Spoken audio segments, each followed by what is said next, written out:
Gacha game players have always confused me. I've seen many pack opening videos, I've tried Genshin, and yet I've never understood how any financially responsible adult could play and get hooked on games that are the equivalent of casino slot machines. Until I played Zenless Zone Zero. They finally got me. I give credit where it's due, Zenless is fun. Not only is it flashy as hell, it's actually a good game. Nihyo finally made a good game. And I know all the Star Rail and Genshin fans are gonna be like, what do you mean? They've always been making good games. Yeah. Alright.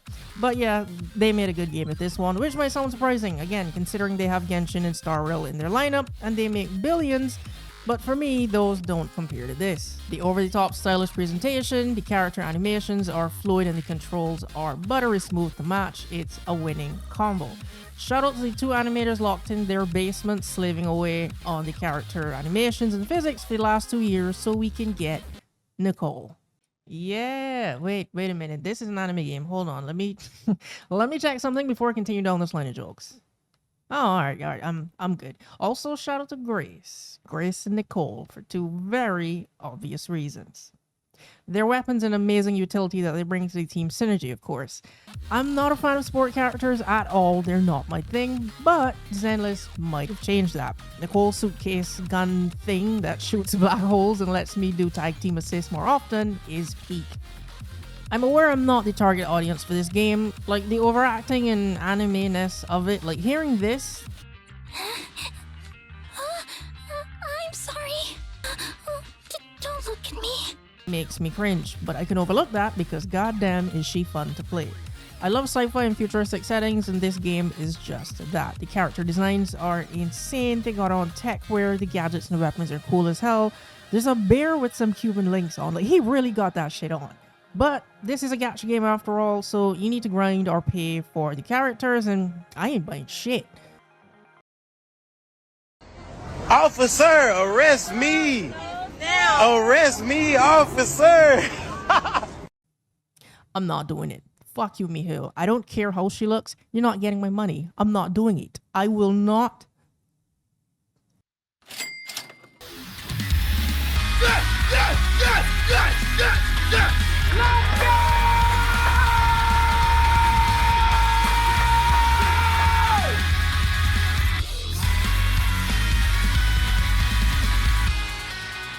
Yeah, after pulling my first S-rank character, I get it. I get it now, gacha fans and gamblers. I'm sorry for doubting y'all. The meme is right. Don't give up, just keep gambling, you'll win eventually. I've never gotten an S-tier character in Genshin or any of these type of games until now. Not gonna lie, I rode that hype for a good 5 minutes and wanted more.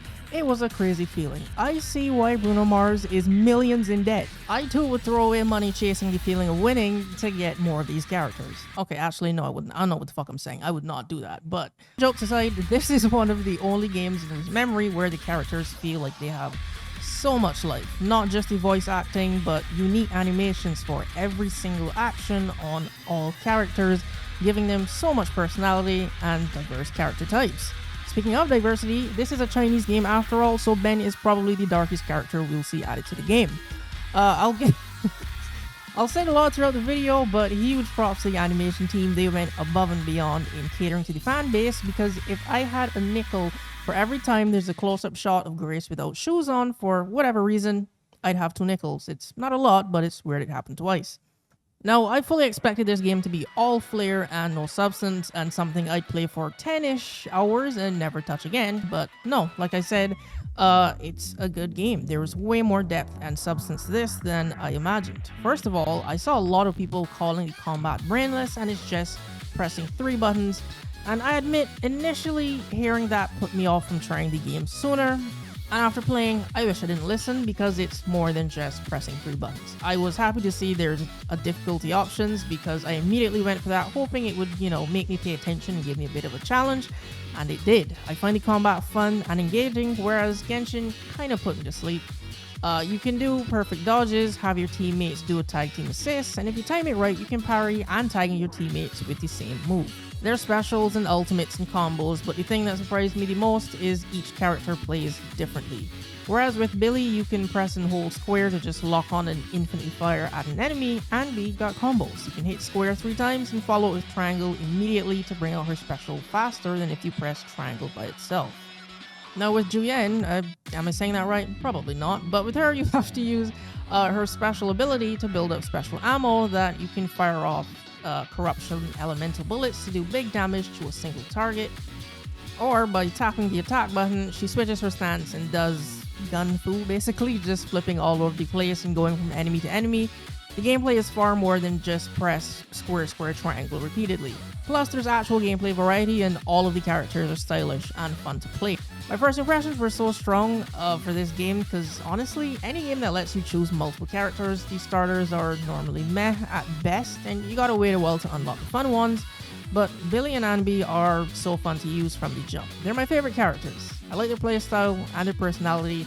Also, look at the fucking drip. Like I said, I love futuristic settings.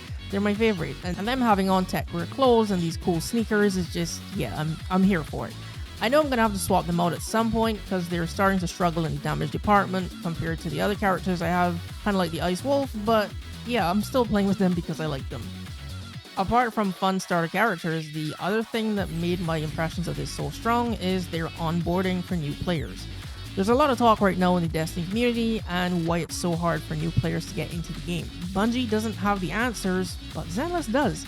Don't bombard me with endless tutorials back to back. Let me progress through the game, and when a new mechanic is introduced, walk me through the steps to do it, then put the control back in my hands. RPG games are finally paying attention to how they get new players into the game. But it's not just tutorials. I haven't googled anything for this game yet. They show you what materials you need, what they're called, and when you click on it, which activities give you these materials is great. I love it. I feel like they're respecting my time because there's so much different things to do in this game, and they explain everything and make it easy to find. Also, there's a ton of talking in cutscenes, and you can skip all of it and it'll just give you a summary of the conversation, a huge win for people with attention spans only large enough to watch TikToks, myself included. There's the real life sections of the game, which has you managing a video store and getting jobs, which then lead to the combat portion, and then the exploration, which is just a strategic puzzle game made up of CRT TVs. It blends all three of these in a way that makes sense and switches up the gameplay, so I haven't been getting bored. Again, it's the variety of things you can do here is why I'm still playing. Games like this want you to keep playing so you have to grind or spend money, and for me, a lot of gacha games feels like they create all the ways to get players to spend money first and then make the game around that, but this feels like they made a good game and then implemented the gacha mechanics after. Honestly, the worst thing about Zenless Zone Zero is the fact that it's a gacha game, so it has these bullshit mechanics made to make you grind to the point you want to spend money instead because it's easier, and yet I actually want to play it. I want the new characters and I want to play their agent lore missions. I want to progress the main story and see where it goes because it's interesting.